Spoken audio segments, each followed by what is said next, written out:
Assalamu alaikum students, welcome to Empower Academy and you are watching easy tutorial. बिस्मिल्लाहिर्रहमानिर्रहीम। अस्सलाम वालेकुम students, last video में हमने NTS AMCAT 2019 पास paper के 20 MCQs को डिस्कस किया था। आज हम मजीद 20 एमसीक्यूज को डिस्कस करेंगे। ठीक है, मतलब आज हम 21 से लेके 40th एमसीक्यूज तक सारे के सारे जितने भी एमसीक्यूज हैं वो डिस्कस कर लेंगे। और कौन सा पोर्शन हम डिस्कस कर रहे हैं? Physics portion. ठीक है, 21st एमसीक्यूज में आपसे वो कह रहा है कि when a train while whistling passes near you a considerable change in the pitch of a sound is heard। कि एक ट्रेन है, अगर उसका क्या नाम है वो विसल कर रही है, आपके करीब से गुजरती है, तो उसकी जो पिच है उसके अंदर आपको एक चेंज सुनाई देता है। ठीक है, अब पिच होती क्या? पिच बेसिकली किसी भी दो साउंड्स की ऐसी खसूसियत है जिसकी वजह से आप एक भारी और एक बारीक आवाज के दरमियान फर्क कर सके, और ये डिपेंडेंट होती है फ्रीक्वेंसी के ऊपर। और देन आगे आपसे वो कह रहा है कि when the train is moving away the pitch of sound, मतलब कि जैसे ही वो जो आपकी ट्रेन है वो आपसे दूर जाती है तब उसकी पिच के ऊपर क्या फर्क पड़ेगा। मतलब आपसे वो इनडायरेक्टली पूछ रहा है कि उसकी फ्रीक्वेंसी के ऊपर क्या फर्क पड़ेगा। और दूसरे केस में आपसे पूछ रहा है whereas the pitch of sound dash when the train is approaching, जब वो ट्रेन मतलब कि वो जो सोर्स है आपकी तरफ आ रहा है। आपने डॉपलर इफेक्ट के अंदर पढ़ा था कि जैसे ही अगर एक सोर्स है वो अपने ऑब्जर्वर से दूर जाता है तो उसकी फ्रीक्वेंसी क्या होती है? कम होती है। और जैसे ही वो जो सोर्स है अपने ऑब्जर्वर के करीब आता है तो उसकी फ्रीक्वेंसी में क्या हो जाता है? इंक्रीज आती है। ठीक है, यहाँ पे देखिए सबसे पहला जो केस है, इस केस में आपसे वो कह रहा है कि when the train is moving away, मतलब कि वो ट्रेन क्या जा रही है? दूर जा रही है। और दूसरे केस में when the train is approaching, मतलब कि ऑब्जर्वर की तरफ आ रही है। तो इस केस में जाहिर सी बात है उसकी फ्रीक्वेंसी क्या होगी? डिक्रीज होगी। और इस केस में फ्रीक्वेंसी क्या होगी? इंक्रीज होगी। तो आपके पास जो करेक्ट ऑप्शन है वो बन जाएगा Charlie, first decreases then increases. ठीक है, अभी हम देख लेते हैं नेक्स्ट एमसीक्यूज को अपने। क्वेश्चन नंबर 22 में बच्चों आपसे वो कह रहा है कि paratrooper is falling down with a uniform velocity and also rotating with a constant angular velocity of 0.2 radian per second, the body satisfies. Options है first condition of equilibrium, not second condition of equilibrium, या फिर first and second condition of equilibrium, और fourth option है neither first nor the second condition of equilibrium. सबसे पहले हम question को थोड़ा सा गौर कर लेते हैं। यहाँ पे देखिए हमारे पास सबसे पहली जो कंडीशन है उसमें आपको बता रहा है कि वो जो बॉडी है वो फॉल कर रही है यूनिफॉर्म वेलोसिटी के साथ। जब किसी भी बॉडी है उसकी अगर यूनिफॉर्म वेलोसिटी हो तो हमें पता है उसके अंदर जो लीनियर एक्सेलरेशन है वो क्या होता है? जीरो। और हमारे पास जो फोर्सेस है उसका फॉर्मूला होता है F = ma। जब a क्या हो जाएगा? जीरो हो जाएगा तो फोर्सेस क्या हो जाएगी? ओवरऑल फोर्सेस का जो इफेक्ट है वो क्या हो जाएगा? जीरो। इसका मतलब है वो जो बॉडी है जो यूनिफॉर्म वेलोसिटी के साथ अगर हरकत करेगी तो उसके अंदर जो फर्स्ट कंडीशन ऑफ इक्विलिब्रियम जो है वो क्या होगी? सेटिस्फाई होगी। लेकिन यहाँ पे जो दूसरी एक और कंडीशन हमें बता रहा हूँ ये है कि rotating with a constant angular velocity. ठीक है, उसकी जो एंगुलर वेलोसिटी है वो भी क्या है? कांस्टेंट है। जब एंगुलर वेलोसिटी कांस्टेंट होगी तो इसका मतलब उसका एंगुलर एक्सेलरेशन भी क्या होगा? जीरो होगा। और उसके अंदर जो नेट टॉर्क है वो भी क्या होगा? जीरो होगा। इसका मतलब है वो सेकंड कंडीशन ऑफ इक्विलिब्रियम को भी क्या करेगा? सेटिस्फाई करेगा। इसका मतलब ये जो बॉडी है वो दोनों कंडीशंस ऑफ इक्विलिब्रियम को क्या करेगी? सेटिस्फाई करेगी, फर्स्ट एंड सेकंड बोथ। तो आपका जो करेक्ट ऑप्शन है वो बन जाएगा Charlie, which is first and second condition of equilibrium.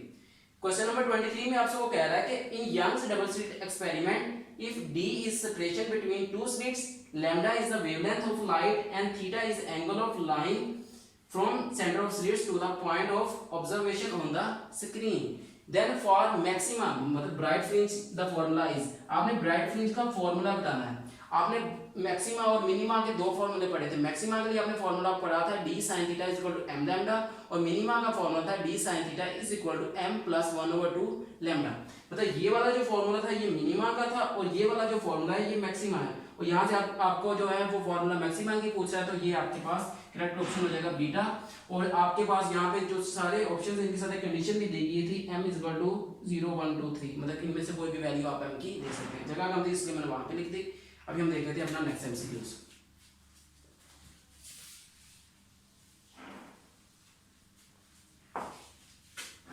Question number 24 में बच्चों आपसे वो कह रहा है कि the polarization of light by tourmaline crystals is due to dash effect. आपने पढ़ा था पोलराइजेशन के अंदर जो सबसे बेसिक जो आपके इफेक्ट है वो होता है सिलेक्टिव अब्जॉर्प्शन का, जिसके जरिए से आप पोलराइजेशन को ऑब्जर्व कर सकते हैं। तो इसका जो करेक्ट ऑप्शन है वो भी होगा डी, द सिलेक्टिव अब्जॉर्प्शन।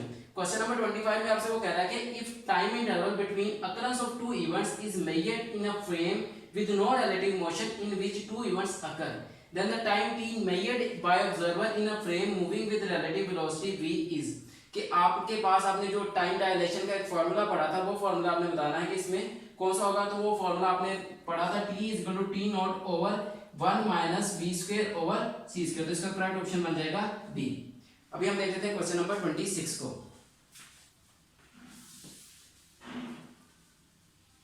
अच्छा, क्वेश्चन नंबर 26 में आपसे वो कह रहा है कि in Compton scattering experiment the X-ray wavelength change del lambda is, आपने डेल लैम्डा का फॉर्मूला बताना है जो कि क्या हो कॉम्पटन स्कैटरिंग के अंदर आता है। ठीक है, here h is Planck's constant, m is the rest mass of electron and theta is the angle after scattering. आपको पता है जो आपके पास डेल लैम्डा है उसका करेक्ट फॉर्मूला होता है h over m not c into 1 minus cos theta. तो आपका करेक्ट ऑप्शन बन जाएगा 4।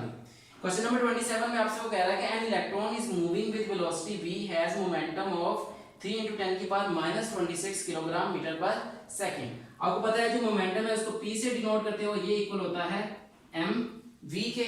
इसकी आपको वैल्यू गिवन है 3 × 10 की पावर -26 किलोग्राम मीटर पर सेकंड। ठीक है, मैं कह रहा था the de Broglie wavelength associated with it is, आपने इसके साथ जो डी ब्रोगली वेवलेंथ एसोसिएट है वो बतानी है। यहाँ पे आपको h की वैल्यू बता रहा है, h इज इक्वल टू 6.63 × 10 की पावर -34 जूल सेकंड।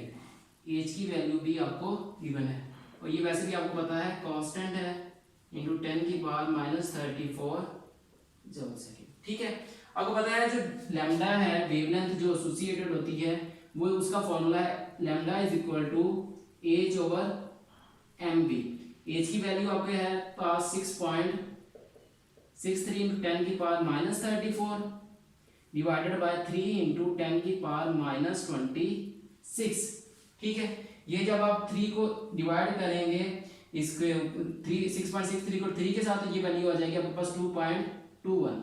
ठीक है, ये -26 ऊपर जाके +26 होगा तो आपके पास ये रह जाएगा -8, मतलब कि आपके पास लैम्डा इक्वल आ जाएगा 2.21 × 10 की पावर -8।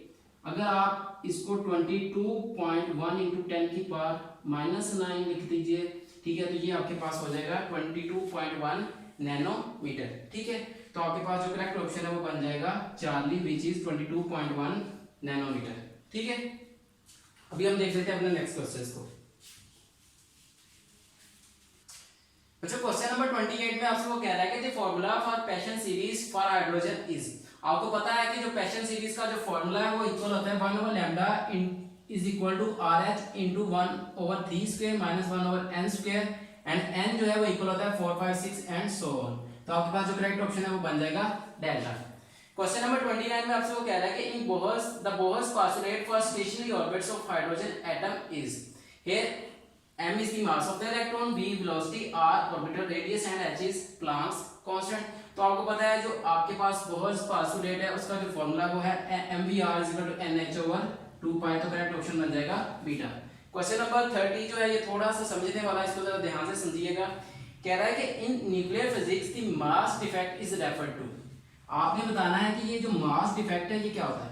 सबसे पहले तो हम ये देखते हैं कि मास डिफेक्ट होता है क्या है। आपने पढ़ा होगा कि जैसे एक न्यूक्लियस बनता है, उस न्यूक्लियस का जो मास है वो उस न्यूक्लियस को बनाने के लिए जो प्रोटॉन्स और न्यूट्रॉन्स यूज होते हैं उनके टोटल मास से क्या होता है, लेस होता है। ठीक है, और आपको पता है कि वो जो मास है वो कहाँ जाता है, जो बाइंडिंग एनर्जी होती है वो एनर्जी कहाँ से आती है, उस मास को कन्वर्ट किया जाता है उस एनर्जी के अंदर, ताकि वो जो कॉन्स्टिट्यूएंट है, मतलब कि वो जो प्रोटॉन और क्या है न्यूट्रॉन्स हैं, वो उनका कुछ ना कुछ मास क्या हो जाता है, यूज हो जाता है किसके लिए, बाइंडिंग एनर्जी के लिए, जो कि क्या कर रही होती है, उस न्यूक्लियस की फॉर्मेशन कर रही होती है। ठीक है, इसका मतलब है कि वो जो कॉन्स्टिट्यूएंट्स हैं उनका मास और उसके अलावा जो आपके पास जो न्यूक्लियस का मास है उन दोनों का जो डिफरेंस है वो क्या होता है, मास डिफेक्ट। तो आपके पास जो करेक्ट ऑप्शन है वो यहाँ पे यही बनेगा, the difference in masses of free nuclear constituents, मतलब कि वो जो प्रोटॉन और न्यूट्रॉन का मास है एंड द बॉन्डेड न्यूक्लियस, और जो न्यूक्लियस का मास है उनके बीच का जो डिफरेंस है उसी को क्या कहा जाता है,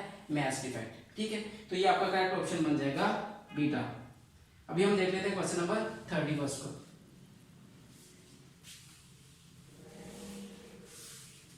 क्वेश्चन नंबर 31 में आपसे बच्चों को कह रहा है कि which particle mark A is obtained in the following nuclear reaction.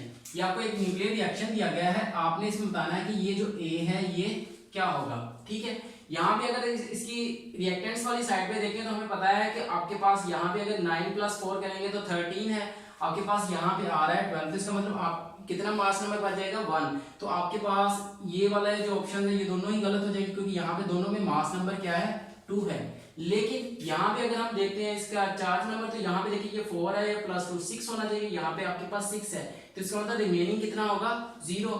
तो यहाँ पे देखिए इसमें क्या है 1 है, लेकिन इसमें क्या है 0, तो इसका मतलब आपका जो करेक्ट ऑप्शन है वो बी होगा, अल्फा भी क्या होगा गलत ऑप्शन होगा। ठीक है, देन क्वेश्चन नंबर 32 में आपसे वो कह रहा है कि अ changing current in a coil sets up a changing magnetic field around it, कि एक आपके पास कॉइल है, उसके अंदर आप जैसे ही करंट चेंज करते हैं तो उसकी वजह से उसके अंदर क्या हो जाती है, एक मैग्नेटिक फील्ड सेटअप हो जाती है around it, which in turn induces an EMF in it, जिसकी वजह से उसके अपने अंदर ही क्या हो रहा है, एक ईएमएफ इंड्यूस हो रहा है। This effect is known as, आपको पता है ये जो फिनोमेना है ये क्या होता है, सेल्फ इंडक्शन। तो आपके पास जो करेक्ट ऑप्शन है वो बन जाएगा 4। क्वेश्चन नंबर 33 में आपसे वो कह रहा है कि इन इलास्टिक कोलिजन द केई before and after the collision क्या होता है, and but the momentum of the system before and after the collision is. आपने जब मोमेंटम का टॉपिक पढ़ा था उसके बाद आपने elastic and in elastic collision के टॉपिक के लास्ट पे पढ़ा होगा कि जब आपके पास इन इलास्टिक कोलिजन होती है उसके अंदर केई कंजर्व नहीं रहती, लेकिन टोटल एनर्जी और मोमेंटम जो है वो दोनों क्या रहते हैं, कंजर्व रहते हैं। लेकिन जो के है वो क्या होती रहती है, चेंज होती रहती है। यहाँ पे हमारे पास जो केस है वो इन इलास्टिक कोलिजन का ही है, तो इसका मतलब जो के वो क्या होगी, चेंज होगी, लेकिन जो मोमेंटम ऑफ द सिस्टम है वो क्या होगा, कंजर्व्ड होगा। ठीक है, तो चेंजेस एंड कंजर्व्ड जो है इसका क्या होगा, करेक्ट ऑप्शन होगा, तो वो बन रहा है बीटा। अभी हम देख लेते हैं क्वेश्चन नंबर 34 को।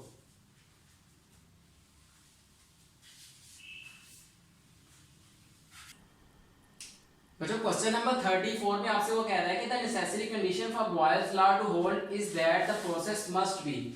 आपको पता है कि जो बॉयल्स लॉ है वो कहता है कि जो टेम्परेचर है वो क्या होना चाहिए, कांस्टेंट होना चाहिए, और जो कांस्टेंट टेम्परेचर है इसकी जो कंडीशन है वो किसके अंदर होती है, आइसोथर्मल प्रोसेस के अंदर। तो इसका मतलब वो जो प्रोसेस है वो कौन सा होना चाहिए, आइसोथर्मल प्रोसेस होना चाहिए। क्वेश्चन नंबर 35 में आपसे वो कह रहा है कि if compressible medium has a bulk modulus denoted by B. आपको यहाँ पे जो मॉडुलस है उसको डिनोट किया गया है किसके साथ, बी के साथ, and density is denoted by rho. ठीक है, then the Newton's formula for the speed of sound is in the medium is. आपको पता है वैसे जो स्पीड ऑफ साउंड है उसका फार्मूला होता है ई ओवर रो का अंडर रूट। यहाँ पे ई आपके पास क्या होता है, मॉडुलस होता है, लेकिन यहाँ पे जो बल्क मॉडुलस है उसको किससे डिनोट किया गया है, बी के साथ। तो इसका मतलब यहाँ पे आप ई को रिप्लेस कर देंगे बी के साथ, तो आपका जो करेक्ट ऑप्शन है वो बन जाएगा बी ओवर रो, करेक्ट ऑप्शन बन जाएगा अल्फा। क्वेश्चन नंबर 36 थोड़ा सा समझने वाला, इसको जरा ध्यान से समझ लीजिएगा। इसमें कह रहा है कि the Laplace correction to Newton's formula is based on the fact that compressions and rarefactions occur as. आपने पढ़ा था जो कंप्रेशन या रेयरफैक्शन से जब अकर करते हैं तो उसकी वजह से उनके दरमियान जो टेम्परेचर है वो कांस्टेंट नहीं रहता, और जो बॉयल्स लॉ है वो किसकी फॉर्म में बन जाता है, पी वी की power gamma is equal to constant. ठीक है, और ये जो फॉर्म है आपको पता है ये किसकी होती है, एडियाबैटिक प्रोसेस की, जिसके अंदर टेम्परेचर कांस्टेंट नहीं रह रहा। तो आपका जो करेक्ट ऑप्शन है वो बन जाएगा अल्फा। अभी हम देख लेते हैं अपने नेक्स्ट क्वेश्चंस को। क्वेश्चन नंबर 37 में बच्चा आपसे वो कह रहा है कि the internal energy of the system decreases in adiabatic process, कि एडियाबैटिक जो प्रोसेस होता है उसके अंदर क्या है कि जो उसकी इंटरनल एनर्जी है वो डिक्रीज करती है। Which of the following must be true regarding this process. इनमें से कौन सी स्टेटमेंट उस प्रोसेस के लिहाज से ठीक है। पहली स्टेटमेंट कह रहा है कि heat flows out of the system, दूसरी में कह रहा है कि work is done by the system, तीसरी में कह रहा है कि work is done on the system, और चौथी में कह रहा है कि the potential energy of the system is changing. देखिए यहाँ पे आपके पास जो करेक्ट ऑप्शन है वो ये होगा work is done by the system, क्योंकि इसकी रीजन ये है कि जैसे ही कोई सिस्टम वर्क करेगा तो उस वर्क करने के लिए उसको क्या करना पड़ेगा, अपनी इंटरनल एनर्जी को सर्व करना पड़ेगा, जिसकी वजह से उसका जो टोटल इंटरनल एनर्जी है उसके अंदर चेंज आएगा, मतलब वो क्या हो जाएगी, डिक्रीज होगी। लेकिन अगर आप work is done on the system करेंगे तो उसके लिए आप उस सिस्टम को एनर्जी दे देते हैं, तो उस सिस्टम की एनर्जी चेंज तो होती है लेकिन उसके अंदर इंक्रीज आता है। लेकिन यहाँ पे क्या है, सिस्टम की जो एनर्जी है वो डिक्रीज हो रही है, तो इसका मतलब वो जो सिस्टम है वो खुद वर्क कर रहा होगा। ठीक है, क्वेश्चन नंबर 38 में आपसे वो कह रहा है कि which statement describes the electric potential difference between two points in electric field of charge Q, कि इनमें से कौन सी जो स्टेटमेंट है वो ट्रू है। सबसे पहली स्टेटमेंट है the difference of electric field between points per unit charge. Point option 2 है the ratio of power dissipated between points of to the mass of charge.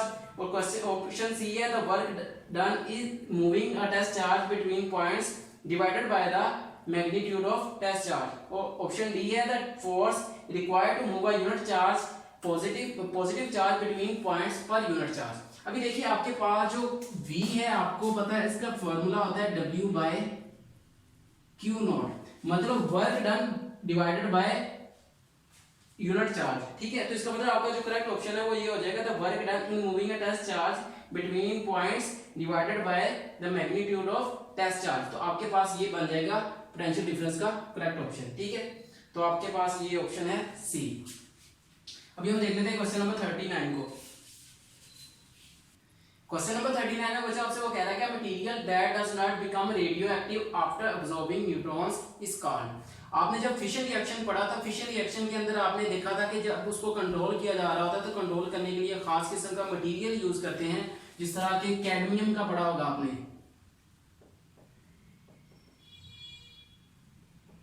ठीक है, कैडमियम एक ऐसा आपके पास मटेरियल जिसके अंदर ये सलाहियत होती है कि वो न्यूट्रॉन्स को अपने अंदर अब्सॉर्ब कर लेता है, लेकिन खुद रेडियो एक्टिव नहीं बनता, जिस वजह से आप उस फिशन रिएक्शन को क्या कर रहे होते हैं, कंट्रोल कर रहे होते हैं। तो ये कैडमियम क्या है, बेसिकली कंट्रोल मटेरियल है जो कि क्या कर रहा है, उस फिशन रिएक्शन को कंट्रोल कर रहा है। तो आपके पास जो करेक्ट ऑप्शन है वो बन जाएगा चार्ली।